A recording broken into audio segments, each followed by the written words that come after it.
If I make them feel that I know everything, then they won't learn. I have to make them feel that they are also contributing. Guys, I know that you are irritated and angry with me, but seriously, I have no idea what to teach you. Boo! Boo! We are not going to learn anything from you. Let's teach Akbar a lesson now.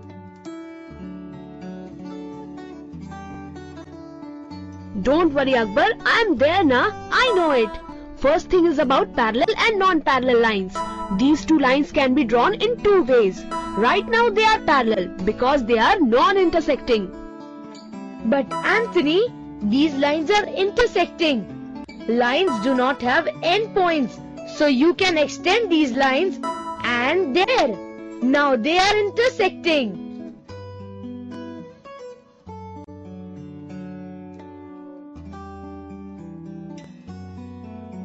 Really, Einstein? Then how do we come to know if two lines are parallel or not? We just check if the perpendicular distance between the two lines is constant. Like in this case, it is constant, so the lines are parallel.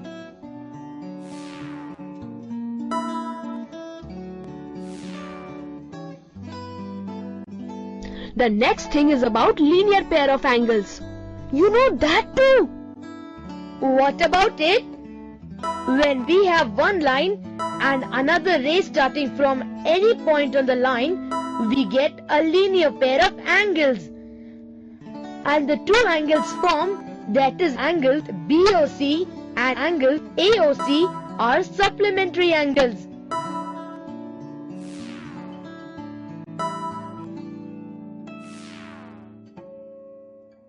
And when two supplementary angles are adjacent, then the non-common arms form a straight line.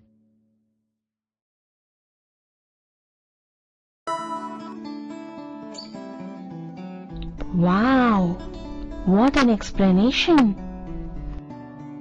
Amar, what are you doing? Close your mouth. Even more, it's still open. The next thing is something I know well. Really? Why don't you just say that you know everything? Well, I'm seriously telling you that I knew it only after I saw it. It's very simple. I'm sure if you take interest, you'll get it too. The next thing is quite simple. We already know it. Vertically opposite angles are equal. Vertically opposite angles are formed when two lines intersect. Lines AB and CD intersect at O, and two sets of vertically opposite angles are formed. One set is angle AOC and angle BOD.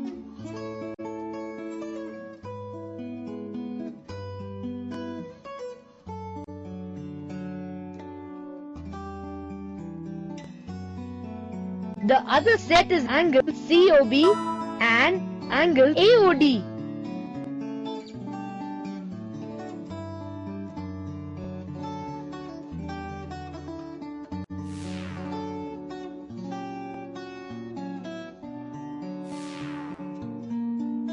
This is just the visual proof.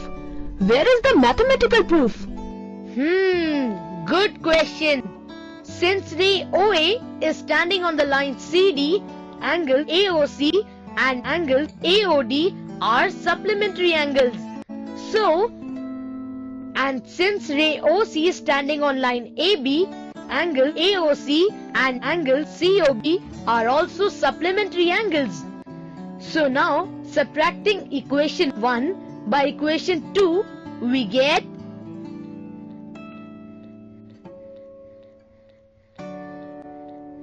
So now, if you guys don't mind, we can wrap it up quickly. So, what do you say? You game? The rest of the things are simple. All right. Okay, next thing is about transversal. A line which intersects two or more lines at distinct points is called a transversal. Line L intersects line M and line N. at point P and Q. And as a result, we get 8 angles. 1, 2, 3, 4, 5, 6, 7 and 8. Angle 1, 2, 7 and 8 are called exterior angles. Angles 3, 4, 5 and 6 are called interior angles. Corresponding angles are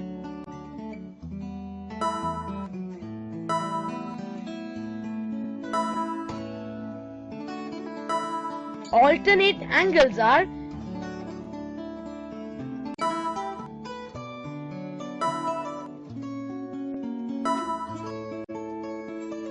interior angles on the same side of the transversal are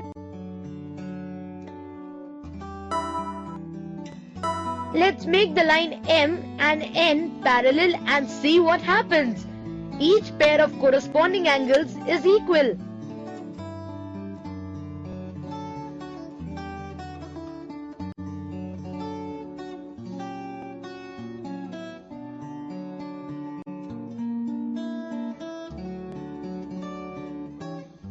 Each pair of alternate angles are equal.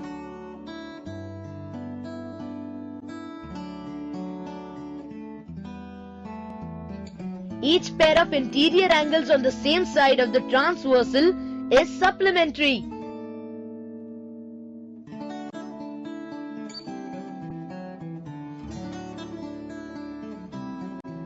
And the above three things work the other way as well. The other way? What does that mean? The first thing was that if a transversal intersects two parallel lines, then right now the lines being parallel is the cause and these three things below are result. But even if any of the below three are true for a transversal intersecting two lines, then the two lines are parallel. What this means is that if I do not know if M and N are parallel, but I do know that if I make a transversal I, then the angles A and B are equal. Then I can deduce that M and N are parallel. Further, I know that angle C and angle B are equal.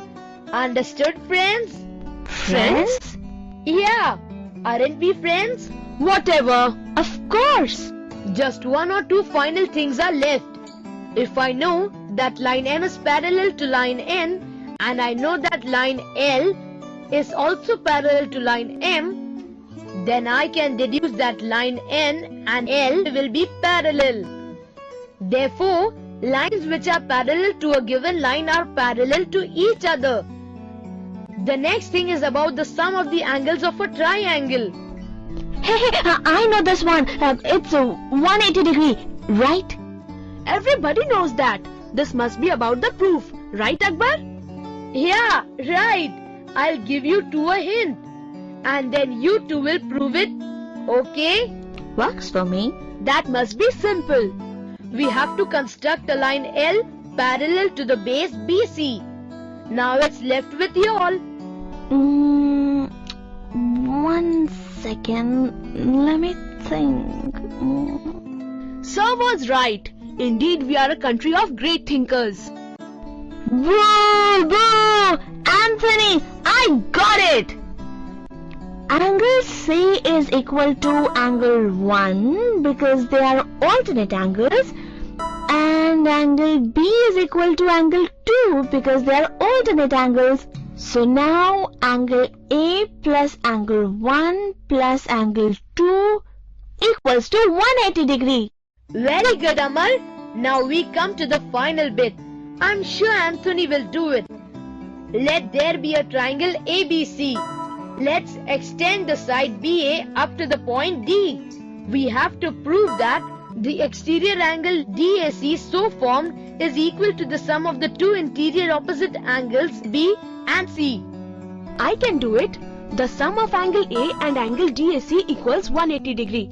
And the sum of angle A, angle B and angle C equals 180 degree. So now, if I subtract the angle A from the LHS and subtract the same even from the RHS, it is proved that angle DAC equals to angle B plus angle C. Hence proved. Wow, brilliant man!